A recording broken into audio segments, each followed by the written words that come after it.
من يهده الله فلا مضل له ومن يضلل فلا هادي له وأشهد أن لا إله إلا الله وحده لا شريك له وأشهد أن محمدا عبده ورسوله يا أيها الذين آمنوا اتقوا الله حق تقاته ولا تموتن إلا وأنتم مسلمون يا أيها الناس اتقوا ربكم الذي خلقكم من نفس واحدة وخلق منها زوجها وبث منهما رجالا كثيرا ونساء واتقوا الله الذي تساءلون به والأرحم إن الله كان عليكم رقيبا يا أيها الذين آمنوا اتقوا الله وقولوا قولا سديدا يصلح لكم أعمالكم ويغفر لكم ذنوبكم ومن يطع الله ورسوله فقد فاز فوزا عظيما أما بعد فإن أصدق الحديث كلام الله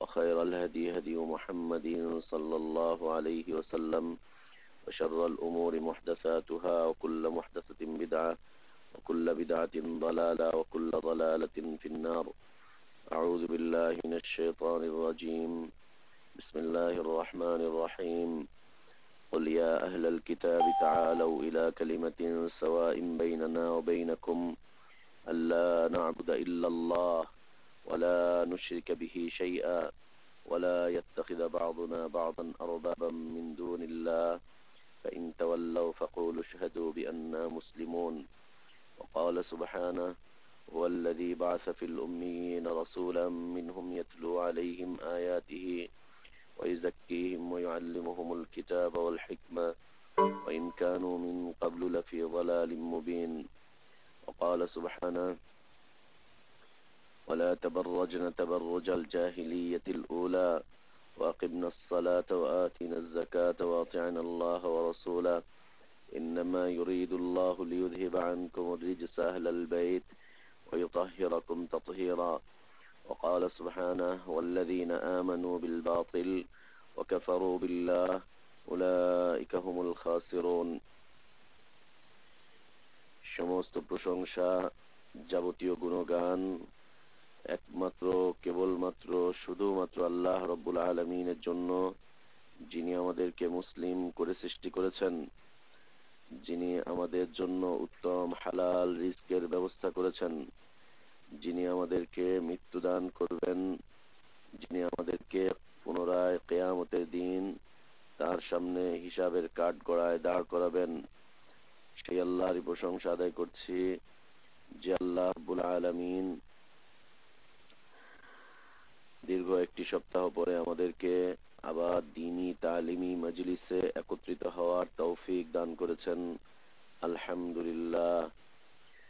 অসংখ্য অগণিত সালাত ও সালাম আমাদের প্রিয় নবী, প্রিয় রাসূল, প্রিয় ইমাম, প্রিয় আদর্শ ব্যক্তিত্ব, একমাত্র আদর্শ কেন্দ্রীয় ব্যক্তিত্ব মুহাম্মদুর রাসূলুল্লাহ সাল্লাল্লাহু আলাইহি ওয়াসাল্লামের প্রতি আল্লাহ সুবহানাহু ওয়া তাআলা যাকে কল্যাণের আধার করে বিশ্ব মানবতার জন্য মুক্তির দূত করে পাঠিয়েছিলেন, যার আদর্শের বাস্তবায়ন করা প্রত্যেক জাতি, ধর্ম, বর্ণ নির্বিশেষে সকল শ্রেণী পেশার মানুষের জন্য ফরজ করে দেওয়া হয়েছে।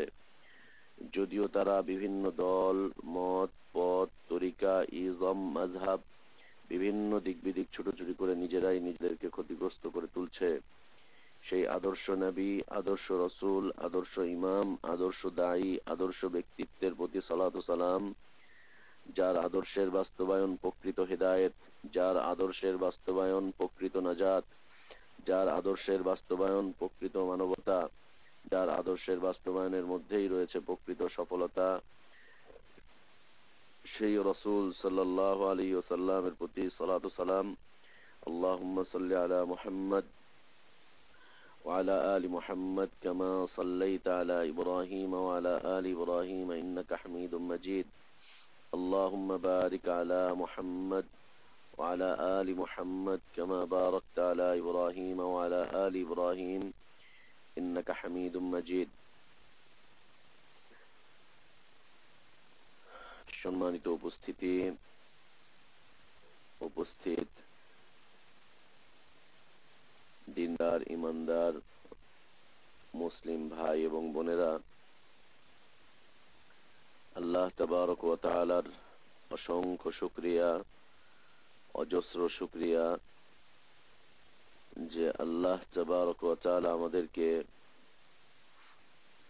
দ্বীনকে জানা এবং বোঝার জন্য আর দ্বীনের উপরে চলার জন্য আল্লাহ আমাদের অন্তরের মধ্যে অনুভূতিটুকু সৃষ্টি করেছেন, অনুভূতিটুকু জাগ্রত করে দিয়েছেন। ফালিল্লাহিল হামদ। উপস্থিতি, আমরা অনেক দিন যাবৎ দ্বীনের মৌলিক বিষয়গুলোর প্রতি আলোকপাত করে আসতেছিলাম। দ্বীনের মৌলিক বিষয়গুলোর প্রতি আমরা আলোকপাত করে আসছিলাম, মৌলিক বিষয়গুলোর উপরে আমরা আলোচনা করে আসছিলাম এবং আমরা আলোচনা শুনে আসতেছিলাম দীর্ঘদিন যাবৎ। আল্লাহ শুকরিয়া যে এখানে কথা কে বলছে বিষয়বস্তু সেটা নয়, বিষয়বস্তু হচ্ছে কি কথা চলছে, কে কথা বলছে এটা বিষয়বস্তু নয়, কি কথা চলছে এটা হচ্ছে বিষয়বস্তু। কথা চলছে কিসের আর কে কথা বলছে এটা তখনই বিষয়বস্তু ছিল যতক্ষণ পর্যন্ত নবী মুহাম্মদ সাল্লাল্লাহু আলাইহি ওয়াসাল্লাম বেঁচে ছিলেন। যতক্ষণ পর্যন্ত তিনি বেঁচে ছিলেন বা তার আগের নবী রাসূলগণ যতদিন পর্যন্ত বেঁচে ছিলেন ততদিন পর্যন্ত কে বলছে কি বলছে উভয়টাই ছিল ধর্তব্য। কে বলছে এবং কি বলছে উভয়টাই ছিল চিন্তার বিষয়, উভয়টাই ছিল ধর্তব্য বিষয়, উভয়টাই ছিল অবশ্য পালনীয় বিষয়। উভয়টাই, কে বলছে এবং কি বলছে। নবী রাসূলগণ মৃত্যুবরণ করার পরে কে বলছে বিষয়টা আর দাঁড়াবে না, কি বলছে, বক্তব্যটা কি চলছে, এটা হচ্ছে ধর্তব্য বিষয়। একজন মানুষ সে দ্বীন সম্পর্কে বলে যেতে পারে, একজন মানুষ দ্বীনের বিশুদ্ধ কথাবার্তা বলতে পারে, দ্বীন সম্পর্কে মানুষকে আহ্বান জানাতে পারে। তার আহ্বানটা কি, এটা হচ্ছে আমাদের মধ্যে আলোচিত বিষয় যে আহ্বানগুলো কি। সে কালো না সাদা, বাংলাদেশি না ভিনদেশি, সে আরব না অনারব, ডিগ্রিওয়ালা না ডিগ্রি ছাড়া, বড় স্কলার না ছোট কোনো ব্যক্তিত্ব, সে বড় খতিব না সে মাঠে কাজ করে খায়, এগুলো কোনো বিষয়বস্তু নয়। কি বলছেন তিনি, এটা হচ্ছে মূল বিষয়বস্তু। আর তিনি যা বলছেন তার সাথে তার চরিত্রের মিল আছে কিনা, তার সাথে তার চরিত্রের, তার চাল চলনের, তার দৈনন্দিন জীবনের মিল আছে কিনা, এটা হচ্ছে পরের বিষয়। মিল আছে কিনা। উপস্থিতি, আমরা দীর্ঘদিন যাবৎ কথা বলে আসছিলাম দ্বীনের মৌলিক বিষয়গুলোর দিকে। আমরা কি বলছিলাম এটা ছিল আমাদের জন্য মৌলিক বিষয়বস্তু, যে আমরা কি বলছিলাম। আপনারা হয়তো অনেকেই আমাকে চিনবেন, অনেকে চিনবেন না, অনেকে দেখেছেন, অনেকে দেখেননি। বিষয় এটা না যে কে বলছে, তার ডিগ্রি কি, তার অবস্থান কি, এটা বিষয় নয়। যা আসতেছে বক্তব্য, যা চলছে কথোপকথন, এটা প্রকৃত দ্বীনের কথা কিনা, সত্যিকার অর্থে ইসলামের কথা কিনা, সত্যিকার অর্থে আমাদেরকে কল্যাণের দিকে নিয়ে যাচ্ছে কিনা, এটা হচ্ছে আমাদের বোঝার মতো একটা বিষয়। আমরা ছোট, আমাদের জ্ঞানের অভাব, জ্ঞানের দুর্বলতা রয়েছে, কিন্তু আমরা প্রচেষ্টা চালিয়ে যাচ্ছি যে আমরা সবাই যাতে আল্লাহর দ্বীনের উপরে অটল অবিচল থাকতে পারি। আল্লাহ আমাদেরকে কবুল করে নেন, আল্লাহুম্মা আমিন। উপস্থিতি, আমরা এতদিন পর্যন্ত তাওহীদের বিষয় নিয়ে আলোচনা করে আসছিলাম। দ্বীনের মৌলিক বিষয়গুলো গভীর থেকে বুঝতে চেষ্টা করে আসছিলাম। আমাদের এই আলোচনা আরো দীর্ঘদিন চলতে থাকবে। হতে পারে সে আলোচনা মৃত্যু পর্যন্ত, হতে পারে আমাদের এই মৌলিক আলোচনাগুলো মৃত্যু পর্যন্ত চলতে থাকবে ইনশাআল্লাহ। কারণ আল্লাহ রসুল সাল্লাল্লাহু আলাইহি ওয়াসাল্লাম তিনি মানুষকে যে দাওয়াতগুলো দিয়েছিলেন, পথভোলা মানুষকে পথের দিকে দিশা দিয়েছিলেন, পথের দিশা দেখাচ্ছিলেন, বিভ্রান্তির অতল তলে নিমজ্জিত মানুষগুলোকে বিভ্রান্তির বেড়াজাল থেকে বের করে আনার জন্য তিনি যে আহ্বানগুলো করে যেতেন, অন্ধকারাচ্ছন্ন পরিবেশ থেকে মানুষকে আলোর দিকে বের করে আনার জন্য তার যে বক্তব্যগুলো থাকতো, সে বক্তব্যগুলোই তাওহীদ ভিত্তিক বক্তব্য, সে বক্তব্যগুলোই দ্বীনের মৌলিক বিষয়াবলীর বক্তব্য। এই কাজটুকু আল্লাহ রসুল সাল্লাল্লাহু আলাইহি ওয়াসাল্লাম যেদিন তিনি নবুয়ত প্রাপ্ত হয়েছেন, নবুয়ত প্রাপ্ত হওয়ার পরে যেদিন তিনি দাওয়াতের আহ্বানটুকু আল্লাহর পক্ষ থেকে পেয়েছেন বা দাওয়াতের আদেশটুকু আল্লাহর পক্ষ থেকে পেয়েছেন, সেদিন থেকে নিয়ে মৃত্যুর ঠিক পূর্ব মুহূর্ত পর্যন্ত যখন তিনি মৃত্যুবরণ করছেন, মা আয়েশা রাদিয়াল্লাহু আনহার বুকের উপরে মাথা রেখে তিনি যখন মৃত্যুবরণ করছেন, তখনও তিনি ঠিক একই বিষয়ের বক্তব্য করে যাচ্ছেন, একই বিষয়কেই তিনি উল্লেখ করে যাচ্ছেন। দ্বীনের মৌলিক বিষয়, দাওয়াতের মূল বিষয়বস্তু হচ্ছে দ্বীনের মৌলিক বিষয়ের উপরে দাওয়াত। আর দ্বীনের যে সমস্ত বিষয়াবলী পালনের বিষয়বস্তু, সেগুলো আলোচনায় চলে আসতে পারে, প্রশ্নোত্তরে চলে আসতে পারে, কিন্তু পাপাচারে নিমজ্জিত একটা জাতি, অন্ধকারে নিমজ্জিত একটা জাতি, আলো থেকে দূরে পড়ে থাকা একটা জাতি, জাহিলিয়াতের অতল তলে নিমজ্জিত একটা জাতি, যাদের কাছে মানবতা বলতে কিছু নেই, যাদের কাছে আল্লাহর পরিচয় সুস্পষ্ট নয়, যাদের কাছে মালাইকাদের পরিচয় সুস্পষ্ট নয়, যাদের কাছে ওয়াহির পরিচয় সুস্পষ্ট নয়, যাদের কাছে নবীর পরিচয়, রাসূলের পরিচয় সাল্লাল্লাহু আলাইহি ওয়াসাল্লাম সুস্পষ্ট নয়, যাদের কাছে আখিরাতের পরিচয় সুস্পষ্ট নয়, যাদের কাছে তাকদীরের পরিচয় সুস্পষ্ট নয়, তাদেরকে আমলের কথা যতই বলি না কেন, তাদেরকে দৈনন্দিন জীবনে ইসলামের কথা যতই বলি না কেন, যতই সেই দিকে উদ্বুদ্ধ করি না কেন আমরা, সে জাতি কখনোই অন্ধকার থেকে আলোর দিকে আসতে পারবে না, কখনোই আসতে পারবে না। এটা আল্লাহর দেওয়া বিধান এরকম নয়, নবী রাসূলগণ এভাবে করেননি। একটা জাতির আদর্শ, একটা জাতির আকীদা, একটা জাতির ঈমান, একটা জাতির বিশ্বাস, একটা জাতির মূল অবস্থান, ওটা যতক্ষণ পর্যন্ত পরিবর্তন না হবে ততক্ষণ পর্যন্ত তাদের মাঝে যত সুন্দর ইবাদতই থাকুক না কেন, সে ইবাদত গুলো দিয়ে একটা জাতি পরিত্রাণ পাবে না, নাজাত পাবে না, মুক্তি পাবে না। জাতি তো অনেক পরের কথা, একজন ব্যক্তিও পাবে না, ব্যক্তির দ্বারাও সম্ভব নয় মুক্তি পাওয়া, নাজাত পাওয়া, সফলতা পাওয়া, এটা কোনোদিন সম্ভব নয়। মৌলিক বিষয়বস্তু, আদর্শের বিষয়বস্তু। উপস্থিতি, আল্লাহ শুকরিয়া যে আমরা এতদিন পর্যন্ত তাওহীদের বিষয়বস্তু নিয়ে আলোচনা করে আসতেছিলাম এবং তাওহীদ ভঙ্গকারী বিষয়বস্তুগুলো আমরা উল্লেখ করে আসতেছিলাম।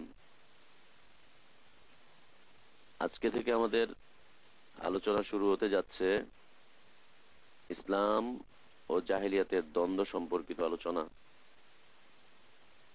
ইসলাম ও জাহিলিয়াতের দ্বন্দ্ব।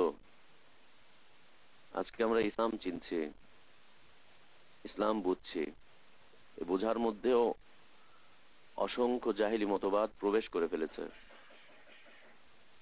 চাচ্ছি ইসলাম, মানছি জাহিলিয়াত, দেখছি ইসলাম, নিচ্ছি জাহিলিয়াত, বলছি ইসলাম, অটল আছি জাহিলিয়াতের উপরে, চিন্তা করছি ইসলামের বিষয়, কর্মক্ষেত্রে গিয়ে বাস্তবায়ন করছি জাহিলিয়াতের বিষয়। কেন হচ্ছে? যতক্ষণ পর্যন্ত জাহিলিয়াতকে জানতে না পারবো ততক্ষণ পর্যন্ত ইসলামের পরিচয়, ইসলামের প্রকৃত পরিচয়, ইসলামের উপরে টিকে থাকা, দৈনন্দিন জীবনে ইসলামের উপরে টিকে থাকা, এটা আমাদের দ্বারা সম্ভব হবে না। আমাদের দ্বারা সম্ভব হবে না। যদি সম্ভব হতো তাহলে আল্লাহ রসুল সাল্লাল্লাহু আলাইহি ওয়াসাল্লাম জাহিলিয়াতের বিরুদ্ধে এভাবে লড়াই করতেন না, জাহিলিয়াতের বিরুদ্ধে এভাবে দাওয়াত তিনি দিতেন না, জাহিলিয়াতের মতবাদের বিরুদ্ধে তিনি সোচ্চার হতেন না, জাহিলিয়াতের মতবাদ মতাদর্শের বিরুদ্ধে তিনি কথোপকথন করতেন না। যদি সম্ভব হতো তাহলে আল্লাহ সুবহানাহু ওয়া তাআলার পক্ষ থেকে অন্যান্য আদর্শ যেগুলো পৃথিবীতে তখন টিকে ছিল, সে আদর্শগুলোর বিরোধিতায় আয়াত অবতীর্ণ করতেন না।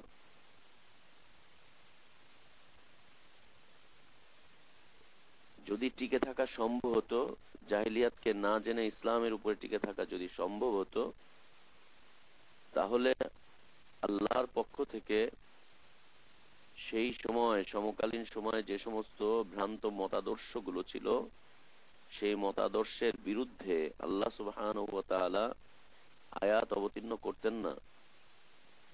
কুরআনুল কারীমে তাদের বিরুদ্ধে আল্লাহ সুবহানাহু ওয়া তাআলা মানুষকে সোচ্চার করতেন না, যদি টিকে থাকা সম্ভব হতো। আল্লাহর পক্ষ থেকে অসংখ্য আয়াত অবতীর্ণ করা হয়েছে, আল্লাহ অবতীর্ণ করেছেন। তার নবী মুহাম্মদ সাল্লাল্লাহু আলাইহি ওয়াসাল্লাম অসংখ্য মতবাদের বিরুদ্ধে সোচ্চার ছিলেন। তিনি সাহাবীদেরকে জাহেলি মতবাদগুলোর বিরুদ্ধে সোচ্চার করে তুলছিলেন, তাদেরকে জানিয়ে দিচ্ছিলেন, তাদেরকে বুঝিয়ে দিচ্ছিলেন।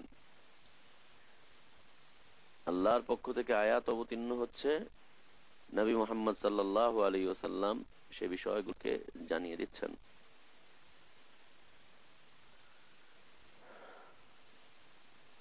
আল্লাহর রাসূল সাল্লাল্লাহু আলাইহি ওয়াসাল্লাম অসংখ্য জাহিলিয়াতের মতবাদের বিরোধিতা করেছেন, যা আল্লাহর পক্ষ থেকে অবতীর্ণকৃত বিষয়। আমরা যতক্ষণ পর্যন্ত জাহিলিয়াতকে জানতে না পারবো ততক্ষণ পর্যন্ত দ্বীন বোঝা, দ্বীনকে চেনা, দ্বীনের উপরে টিকে থাকা আমাদের জন্য কষ্টসাধ্য বিষয় হয়ে দাঁড়াবে। এবং দ্বীনের নামেই, ইসলামের নামেই অসংখ্য কুফরি মতবাদ, অসংখ্য জাহিলি মতবাদ যা আমাদের চতুর্পার্শ্বে ছড়িয়ে ছিটিয়ে আছে, সেগুলো দ্বীনের নামেই প্রবেশ করবে, দ্বীনের নামেই সেগুলো প্রবেশ করবে। দেখছেন না আপনারা, দ্বীন মানতে গিয়ে কত প্রতিকূলতার শিকার হতে হচ্ছে, ইসলাম মানতে গিয়ে কত প্রতিকূলতার শিকার হতে হচ্ছে। একজন মানুষ খোঁজে ইসলাম, তাকে দেওয়া হয় মানুষের ধর্ম। একজন মানুষ খুঁজে ইসলাম, তাকে দেওয়া হয় স্কলারের ধর্ম। একজন মানুষ খুঁজে ইসলাম, তাকে দেওয়া হয় তরিকার ধর্ম। একজন মানুষ খুঁজে ইসলাম, তাকে দেওয়া হয় হুজুরের ধর্ম।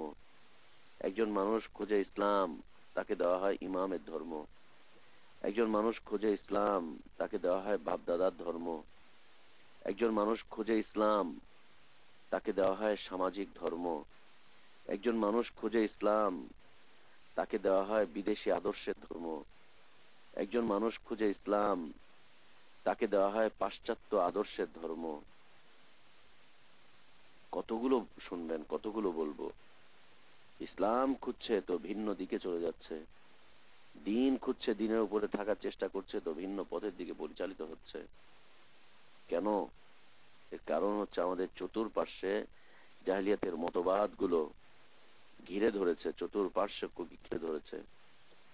যতক্ষণ পর্যন্ত এই বিষয়গুলোকে আমরা না জানতে পারবো, যতক্ষণ পর্যন্ত এই বিষয়গুলো থেকে আমরা দূরে না থাকতে পারবো, ততক্ষণ পর্যন্ত দিন আমাদের কাছে নিছক একটা বিষয় হয়ে দাঁড়াবে, আমাদের জন্য তেমন কোনো কল্যাণ বয়ে আনবে না, আমরা তেমন কোনো কল্যাণের উপরে থাকবো না, তেমন কোনো কল্যাণের উপরে থাকবো না।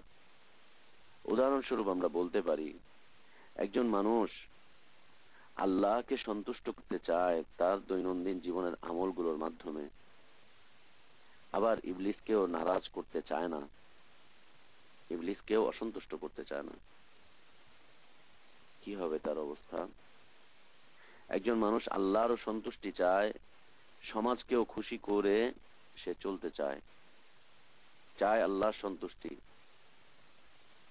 আবার চায় সমাজও সন্তুষ্ট থাকুক। একজন মানুষ আল্লাহকেও সন্তুষ্ট করতে চায়, বাপ দাদাকে তাদের আদর্শ মেনে তাদেরকেও সন্তুষ্ট করতে চায়। একজন মানুষ আল্লাহকে সন্তুষ্ট করতে চায়, আবার তার জীবনের যত কর্মকাণ্ড আছে সকল কর্মকাণ্ডকে সে নিজস্ব আলোকে বা দেশের আলোকে পরিচালিত করতে চায়। এটা কি কখনো সম্ভব? এটা কি কখনো সম্ভব?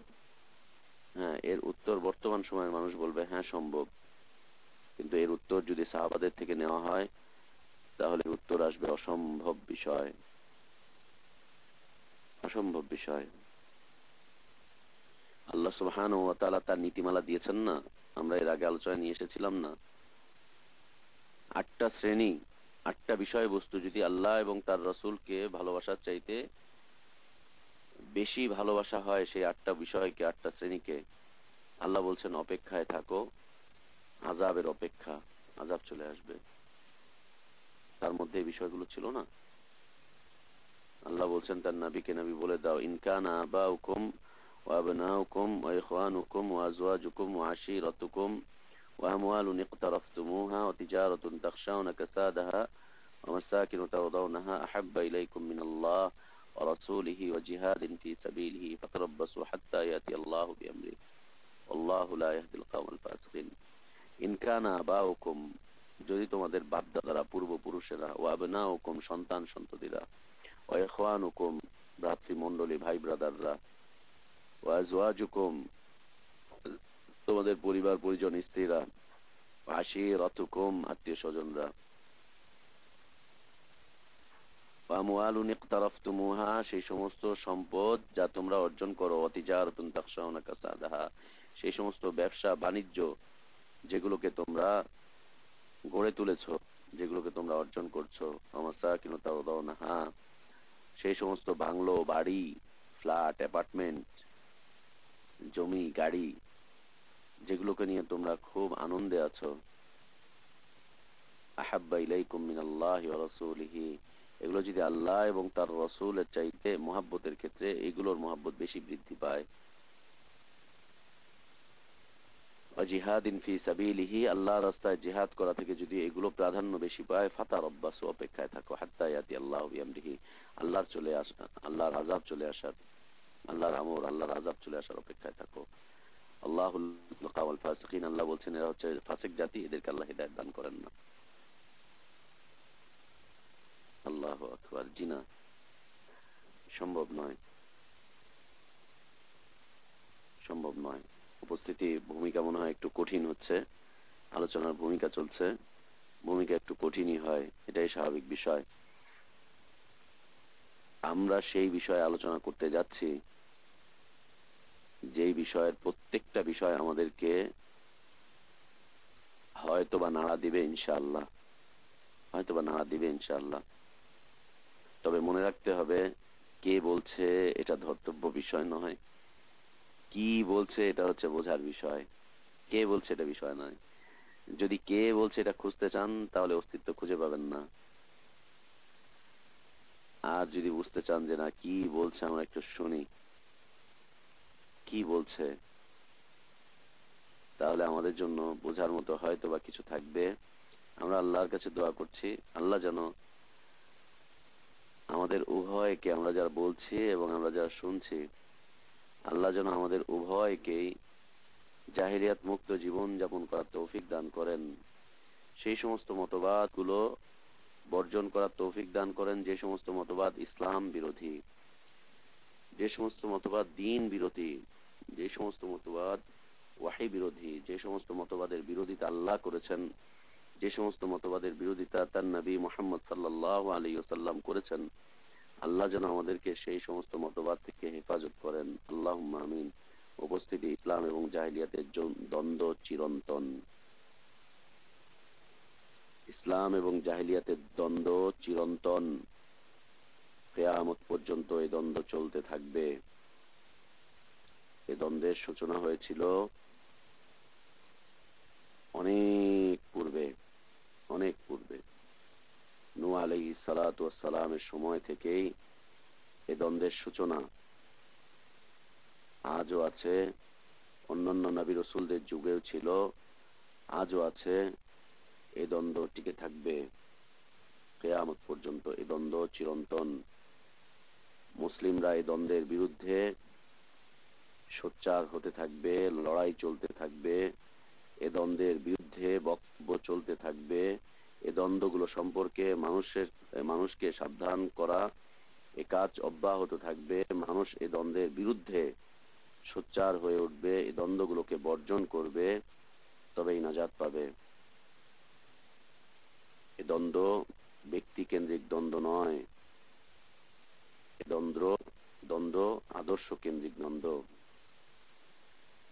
এ দ্বন্দ্ব ব্যক্তি কেন্দ্রিক দ্বন্দ্ব নয়, এ দ্বন্দ্ব আদর্শিক দ্বন্দ্ব। আদর্শিক দ্বন্দ্ব। ব্যক্তির সাথে এই দ্বন্দ্বের কোনো সম্পর্ক নেই। এ দ্বন্দ্ব আদর্শিক দ্বন্দ্ব। আদর্শিক দ্বন্দ্বের কারণেই পরবর্তী ব্যক্তিকে এই দ্বন্দ্বে জড়িয়ে ফেলা হয়। এই দ্বন্দ্বে জড়ানো হয়েছিল প্রত্যেক সময় নবী রাসূলগণকে, প্রত্যেক সময় নবী রাসূলগণকে। এই আদর্শগুলো, এই মতবাদগুলোর বিরোধিতা করার কারণে, এই আদর্শ এবং মতবাদগুলোর বিরোধিতা করার কারণেই নবী রাসূলদেরকে হত্যা করা হয়েছিল। কোন কোন নবী রাসূলকে মাথা থেকে তরাত দিয়ে চিরে পা পর্যন্ত ফেড়ে ফেলা হয়েছিল। কোন নবী রাসূলকে পাথর মেরে হত্যা করা হয়েছিল।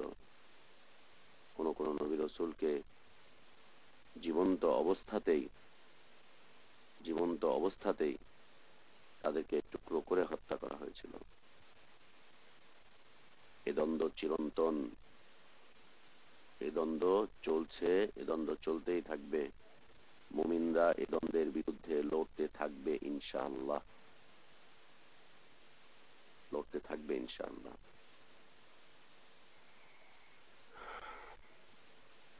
যখনই এই দ্বন্দ্ব মিটে যাবে, তখনই বুঝতে হবে যে এর মধ্যে কোথাও কোনো সমস্যা হয়ে দাঁড়িয়েছে। আজ ইসলাম এবং জাহিলিয়াতের তেমন কোনো দ্বন্দ্ব চোখেই পড়ে না। মানুষ জানেও না ইসলাম কি, জাহিলিয়াত কি। মানুষের মাঝে প্রশ্নও আসে না ইসলাম কি, জাহিলিয়াত কি। এ প্রশ্নও আসে না। এ প্রশ্নও আসে না মানুষের মাঝে যে আল্লাহ নবী সাল্লাল্লাহু আলাইহি ওয়াসাল্লাম কি নিয়ে আসলেন, বিরোধিতার মূল কারণটা কি, সূত্রপাতটা কি, তাদের সাথে কি করলেন। এ লোকটা তো এত ভালো মানুষ ছিল। যেদিন তিনি মক্কা থেকে মদিনায় হিজরত করে চলে যাচ্ছেন, মক্কার অসংখ্য যুবক যেদিন তার বাড়িটাকে ঘেরাও করে রাখছে তাকে হত্যার উদ্দেশ্যে, সেদিনও তার কাছে মক্কার মানুষের আমানত গচ্ছিত ছিল। সেদিন পর্যন্ত মক্কার মানুষগুলো তাকে আমানতদার হিসাবে জানত। সেদিন পর্যন্ত মক্কার মানুষগুলো তাকে সত্যবাদী হিসাবেই জানত, ভালো মানুষ হিসাবেই জানত, ন্যায়নিষ্ঠ মানুষ হিসেবেই জানত। এরপরেও কেন এই ভালো মানুষটার সাথে এত দ্বন্দ্ব, এত যুদ্ধ, এত বিগ্রহ, এত কিছু কেন চলছে? কেন তাকে আবদ্ধ করে রাখা হচ্ছে? কেন তার খানাপানি সব বন্ধ করে দেওয়া হচ্ছে? কেন তাকে হত্যার ষড়যন্ত্র করা হচ্ছে? কেন তাকে নিগৃহীত করা হচ্ছে? কেন হয়েছিল? আল্লাহ খালি দ্বীনের দাওয়াত দিতে চাই, দাওয়াত দিতে চাই, মানুষের কাছে দ্বীন পৌঁছাতে চাই।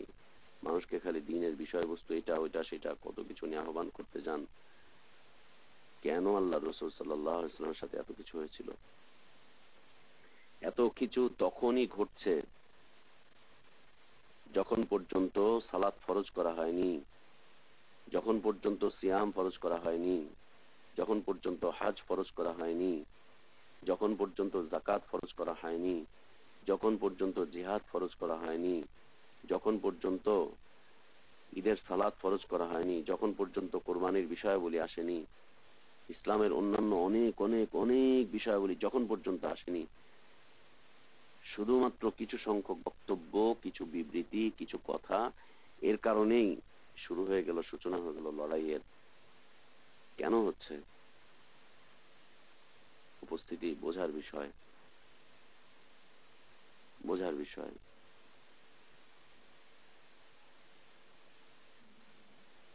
যতক্ষণ পর্যন্ত আমরা বিপরীত বস্তু সম্পর্কে জানতে না পারবো, ততক্ষণ পর্যন্ত বিষয়কে চেনা, বিষয়কে জানা এবং বিষয়ের উপরে টিকে থাকা আমাদের জন্য কষ্টসাধ্য হয়ে যাবে,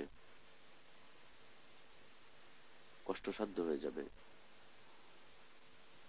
আলোর মর্যাদা আমরা তখনই বুঝি যখন অন্ধকারাচ্ছন্ন পরিবেশে চলে যাই। জ্ঞানের মর্যাদা তখনই বুঝা আসে যখন অজ্ঞদের মাঝে আমরা অজ্ঞতাকে দেখতে পাই, তখনই বুঝে আসে। আদর্শ, আমরা একটা মর্যাদাকর একটা আদর্শের উপরে আছি, সফল একটা আদর্শের উপরে আছি, বিজয়ী একটা আদর্শের উপরে আমরা আছি। বিজয়ী একটা আদর্শ, সফল একটা আদর্শ আল্লাহ তাআলা আমাদেরকে দান করেছেন। এই আদর্শকে আমরা তখনই বুঝতে পারবো যখন এর বিপরীতমুখী বিষয়গুলো আমাদের সামনে উপস্থিত হবে, আমরা যখন জানতে পারবো।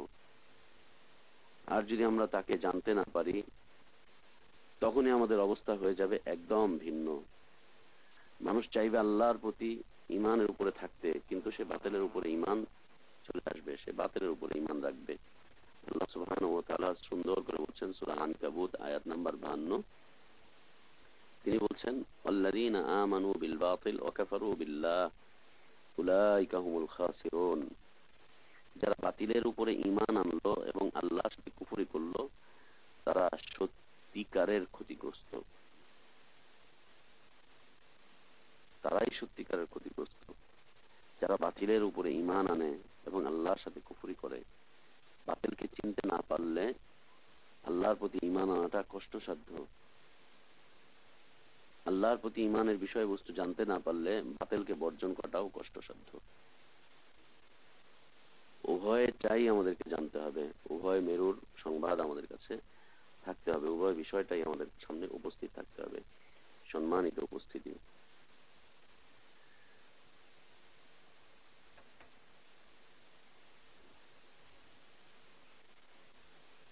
আজ 1434 হিজরি চলছে। 1434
পূর্বে যখন ইসলাম আসলো, মুহাম্মদ সাল্লাল্লাহু আলাইহি ওয়াসাল্লামের উপরে যখন ওহী অবতীর্ণ হলো, তাকে যখন নবুয়ত দান করা হলো, তাকে যখন রিসালাত দান করা হলো, সেই সময়ের পরিবেশ, প্রেক্ষাপট, আদর্শ বক্তব্য, মানুষের জীবনাচার, তাদের কার্যক্রম, তাদের গঠনতন্ত্র, তাদের নীতিমালা, তাদের রীতিনীতি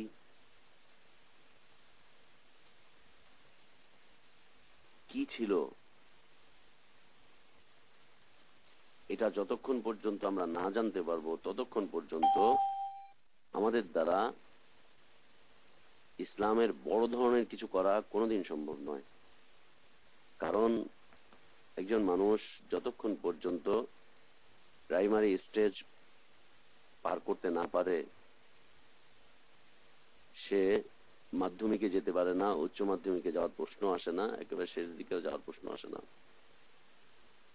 আপনি 30 বছরের একজন যুবক, উনি 40 বছরের একজন মধ্যবয়সী, উনি 60 বছরের একজন বৃদ্ধ, উনি 80 বছরের একজন বৃদ্ধ। এই জীবন শিশু থেকে, শৈশব থেকে, কৈশোর থেকে, যৌবন থেকে, যুবক থেকে শেষ পর্যন্ত বৃদ্ধ অবস্থায় পতিত হয়েছে। আপনি শিশুকালকে কখনোই অস্বীকার করতে পারবেন না, আপনি কৈশোরকে কখনোই অস্বীকার করতে পারবেন না, কারণ এটা বাস্তবতা। আপনি বৃদ্ধ হয়েছেন, যৌবনকে কখনোই অস্বীকার করতে পারবেন না, যৌবন বয়সকে কখনোই অস্বীকার করতে পারবেন না, এটা বাস্তবতা। আল্লাহ রসুল সাল্লাল্লাহু আলাইহি ওয়াসাল্লাম যখন নবুয়ত প্রাপ্ত হলেন, রিসালাত প্রাপ্ত হলেন, তখন পৃথিবীতে যে কটা সম্প্রদায় ছিল তাদের আখলাক বা চরিত্র, তাদের আদর্শ, তাদের বক্তব্য, তাদের অবস্থান, এগুলো কি ছিল? এগুলো কি ছিল? এগুলো জানা একান্ত প্রয়োজন। কারণ ওগুলো যতক্ষণ না জানবো ততক্ষণ পর্যন্ত নবী সাল্লাল্লাহু আলাইহি ওয়াসাল্লাম এবং তার আনিত বিষয়বস্তু সম্পর্কে আমরা ওয়াকিফাল হওয়া আমাদের জন্য কষ্টসাধ্য হয়ে যাবে, এবং কিতাব সম্পর্কে আমাদের ধারণা স্পষ্ট হবে না। কিতাব বলতে যালিকাল কিতাব লা রাইবা ফিহি, কুরআনুল কারীম, এ সম্পর্কে আমাদের ধারণা স্পষ্ট হবে না। কেন আল্লাহ সুবহানাহু ওয়া তাআলা নতুন করে কিতাব পাঠালেন? কোরআনকে কেন পাঠালেন? তার আগে তো তাওরাত ছিল, জাবুর ছিল, ইনজিল ছিল, সুহফে ইব্রাহিম ছিল, সুহফে মূসা ছিল, আরো কিছু ছিল। কেন আল্লাহ সুবহানাহু ওয়া তাআলা নতুন করে নবুয়ত এবং রিসালাত দান করে একজন ব্যক্তিকে পাঠালেন? তাদের জাতির মধ্যে সেই সময়ে 1447 বছর বা 1500 বছর অথবা 1600 বছর আগে, সেই সময় তো তাদের কাছে নবীদের আদর্শ বিদ্যমান ছিল।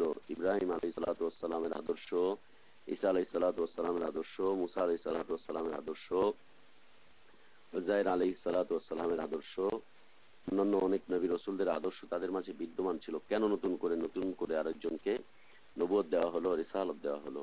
কেন দেওয়া হলো? কি দরকার ছিল? নিশ্চয়ই কোনো কারণ আছে, অবশ্যই কোনো কারণ আছে।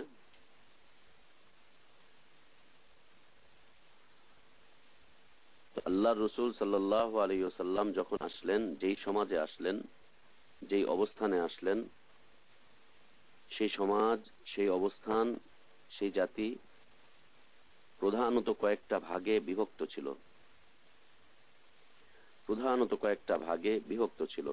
প্রধানত,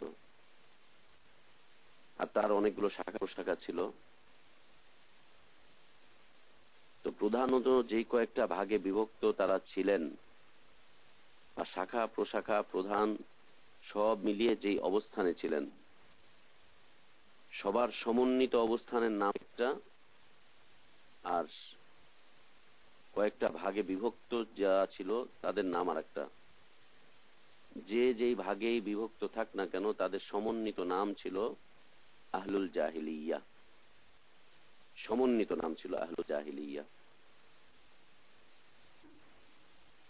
এই আহলুল জাহিলিয়া হচ্ছে একটা রিজার্ভ ট্যাঙ্কি, বিশাল একটা রিজার্ভ ট্যাঙ্কি, অথবা বিশাল একটা গোডাউন বলতে পারি। একটা বিশাল গোডাউন আহলুল জাহিলিয়া। অর্থের দিক থেকে নয়, অর্থহীন অবস্থার দিক থেকে আহলুল জাহিলিয়া বিশাল একটা গোডাউন। আহলুল জাহিলিয়া এর মধ্যে অনেকগুলো আদর্শের সমন্বয় ঘটেছিল, অনেকগুলো পথের সমন্বয় ঘটেছিল, অনেকগুলো মতের সমন্বয় ঘটেছিল, অনেকগুলো পথ মত, অনেকগুলো বিষয়বস্তু, অনেকগুলো অবস্থানকে মিলিয়ে একটা অবস্থান, সেটা হচ্ছে আহলুল জাহিলিয়া। এখন দেখছেন না, এটা আরেকটু স্পষ্ট হবে আমরা যদি একটু ছোট্ট করে উদাহরণ পেশ করি। সেটা বর্তমান সময়ে পৃথিবীতে যে রাজনৈতিক জোটগুলো হচ্ছে বর্তমান সময়ে, এর অবস্থান দেখেন। একজন কমিউনিজমে বিশ্বাসী, আরেকজন ডেমোক্রেসিতে বিশ্বাসী, আরেকজন ক্যাপিটালিজমে বিশ্বাসী, আরেকজন নাস্তিকতায় বিশ্বাসী। অনেকগুলো বিশ্বাসী, কেউ ইসলাম ধর্মে বিশ্বাসী, কেউ কমিউনিস্ট ধর্মে বিশ্বাসী, কেউ ধর্মনিরপেক্ষতায় বিশ্বাসী, কেউ গণতান্ত্রিক ধর্মে বিশ্বাসী, কেউ নাস্তিকতার ধর্মে বিশ্বাসী, কেউ অর্থের ধর্মে বিশ্বাসী, কেউ প্রবৃত্তির ধর্মে বিশ্বাসী। অনেকগুলো বিশ্বাসের মানুষ দিয়ে একটা রাজনৈতিক জোট গঠন করে ক্ষমতায় যাওয়ার প্রচেষ্টা চালানো হচ্ছে। অনেকগুলো বিশ্বাসের মানুষ, অনেকগুলো আদর্শের মানুষ একসাথে হয়েছে। ডানপন্থী, বামপন্থী, তাদের নাম দেওয়া, আমার নাম দেওয়া না, বা এই নাম আল্লাহরও নামকরণ না, এটা ওদের নামকরণ করা। ডানপন্থী, বামপন্থী, এটা ওইটা সেটা কত কিছু। কিন্তু একটা জায়গাতে এসে সবাই ঐক্যবদ্ধ, একটা জায়গাতে এসে সবাই ঐক্যবদ্ধ, সেটা হচ্ছে রাজনৈতিক জোট বা ক্ষমতায় যাওয়ার জন্য একটা জোট। তো ঠিক আল্লাহ রসুল সাল্লাল্লাহু আলাইহি ওয়াসাল্লাম যখন নবুয়ত প্রাপ্ত হলেন, রিসালাত প্রাপ্ত হলেন, তখন অনেকগুলো খন্ড খন্ড আদর্শ ছিল, খন্ড খন্ড অনেকগুলো আদর্শ ছিল, খন্ড খন্ড গ্রুপ অনেকগুলো ছিল, খন্ড খন্ড বিষয়ের উপরে অনেকগুলো দল মত ছিল। কিন্তু একটা জায়গায় এসে তারা একটা গোডাউনের ভিতরে প্রবেশ করেছিলেন, সেটা হচ্ছে জাহিলিয়াতের গোডাউন। জাহিলিয়াতের গোডাউন, এর দ্বারা উদ্দেশ্য হচ্ছে অজ্ঞতা। আর অজ্ঞতা কাকে বলে? যার মাঝে জ্ঞান নেই, জ্ঞানহীনতা। জাহিলিয়াত দ্বারা উদ্দেশ্য হচ্ছে অজ্ঞতা, আর অজ্ঞতা হচ্ছে যার মাঝে জ্ঞান নেই, যে বিষয়ের মধ্যে জ্ঞান নেই তাকে অজ্ঞতা বলা হচ্ছে। সেটাই হচ্ছে অজ্ঞতা, আদামুল ইলম। ওয়াল জাহল আদামুল ইলম। আর জাহিলিয়াতের যুগ কাকে বলা হয়? যে যুগে রসুল থাকেন না এবং যে যুগে কিতাব থাকে না। যে যুগে রসুল ছিলেন না, যে যুগে কিতাব ছিল না, সেটা হচ্ছে জাহিলিয়াতের যুগ। যে যুগে রসুল ছিলেন না, রসুলকে, রসুল হচ্ছে পথ প্রদর্শক, রসুল হচ্ছে একজন আহ্বানকারী, রসুল হচ্ছে মানুষকে সুসংবাদ প্রদানকারী, রসুল হচ্ছেন মানুষকে আলোর দিশা দানকারী, রসুল হচ্ছে মানুষকে ভীতি প্রদর্শনকারী সাল্লাল্লাহু আলাইহি ওয়াসাল্লাম। যে যুগে রসুল সাল্লাল্লাহু আলাইহি ওয়াসাল্লাম ছিলেন না এবং যে যুগে সংরক্ষিত কিতাব ছিল না, সকল প্রকার ত্রুটি বিচ্যুতি মুক্ত মাহফুজ সংরক্ষিত কিতাব যে যুগে ছিল না, সেটা হচ্ছে জাহিলি যুগ। সেটা হচ্ছে জাহিলি যুগ। যেই জাহিলি যুগে অজ্ঞতায় ছিল ভরপুর, অজ্ঞতা বলতে আমরা আমাদের বোঝা উচিত যে অজ্ঞতা মানে হচ্ছে প্রকৃত আদর্শ থেকে অজ্ঞতা, প্রকৃত দিন থেকে অজ্ঞতা। আল্লাহর পরিচয় সম্পর্কে অজ্ঞতা, আল্লাহর দ্বীন সম্পর্কে অজ্ঞতা, কিতাব সম্পর্কে অজ্ঞতা, দ্বীনের মৌলিক বিষয়গুলি সম্পর্কে অজ্ঞতা,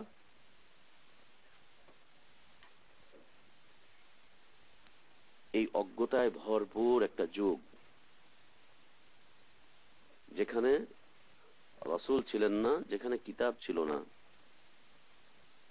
উদ্দেশ্য হচ্ছে সেই যুগ, যে যুগটা আল্লাহর নবী সাল্লাল্লাহু আলাইহি ওয়াসাল্লামের পূর্ব যুগ, যেখানে যেই যুগে আল্লাহ রাসূল সাল্লাল্লাহু আলাইহি ওয়াসাল্লামকে পাঠানো হয়েছিল তার পূর্বের যুগ।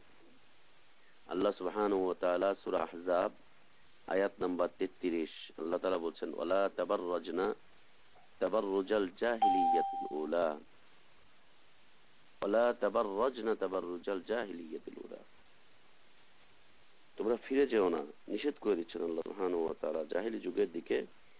পূর্বোক্ত জাহিলিয়াতের আদর্শ, পূর্বোক্ত জাহিলিয়াতের বিষয়বস্তু, পূর্বোক্ত জাহিলিয়াতের মতামত, পূর্বোক্ত জাহিলিয়াতের অবস্থান, সেই দিকে তোমরা ফিরে যেও না, যেখানে অজ্ঞতায় ছিল ভরপুর, যেখানে নবী ছিলেন না, যেখানে কিতাবের কোনো আদর্শ ছিল না,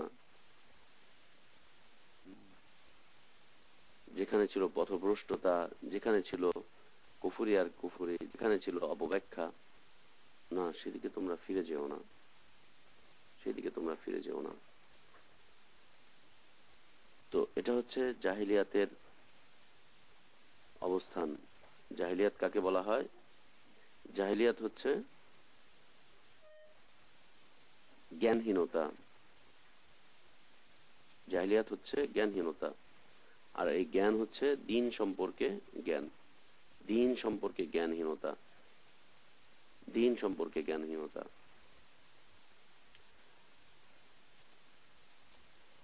আর এই জাহিলিয়াত দিয়ে সেই যুগ উদ্দেশ্য, যে যুগে রাসূল সাল্লাল্লাহু আলাইহি ওয়াসাল্লাম ছিলেন না এবং যে যুগে সংরক্ষিত মাহফুজ কিতাব ছিল না, কিতাব ছিল না। আর এই যুগটা হচ্ছে রাসূল সাল্লাল্লাহু আলাইহি ওয়াসাল্লাম পৃথিবীতে আসার পূর্বের যুগ, একে জাহিলি যুগ বলে। তো এটা একটা যুগ, এটা একটা বিষয়বস্তু। এখানে অনেকগুলো